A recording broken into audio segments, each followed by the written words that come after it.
We've previously discussed the father of all monsters in Greek mythology, Typhon, so it's about time we now discuss the mother of all monsters, Echidna. The name Echidna originated from the Greek word Echidna, meaning viper, and Echidna was exactly that. She had the upper body of a woman, but her lower half was a tail of a coiling serpent.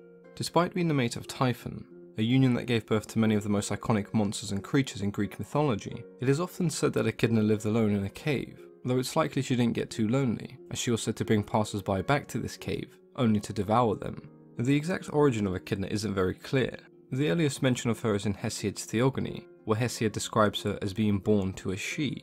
Many have come to the conclusion that this she was the sea goddess Ceto, which would make her father Phorcys, meaning she had the same parents as Medusa. Some however believe that this she was actually the Oceanid Callirrhoe, another one of the children of Phorcys and Ceto. It was said that Callirrhoe had 3 husbands, Poseidon, Nilus and Chrysaor, the son of Medusa, and it is Chrysaor who is considered the most likely to be the father of Echidna out of the 3. In the years that followed Hesiod's Theogony, tales of Echidna's parents ranged from Phorcys and an unnamed woman, to Styx and an unnamed man, even to Gaia and Tartarus, and considering this is where Typhon came from, I think it's a reasonable claim. But what I'm really trying to say is that there is no definitive answer as to where Echidna really came from.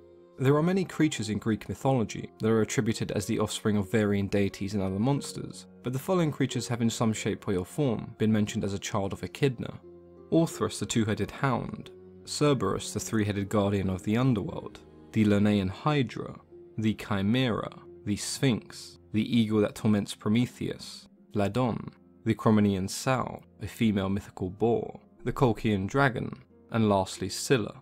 Now you may have heard of many of these creatures, perhaps even with a different mother, and that's mostly because Greek and Roman poets didn't always agree. Much of their work is quite ambiguous and left down to personal interpretation.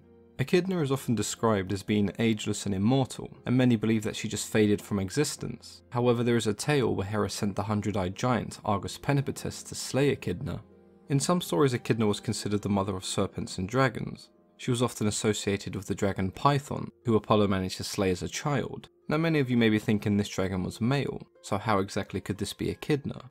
Well, before the tale of Python existed, Apollo killed an unnamed dragon that was later named Delphine, who was said to have raised Typhon when he was born.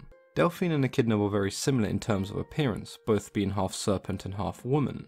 There is also a connection between Echidna and the Gorgons, but that is something I'll be saving for a future video, so look out for that if Gorgons are a topic that interests you.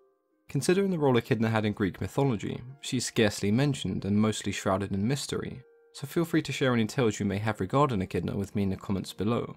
As always, I've been your host, Mythology and Fiction Explained.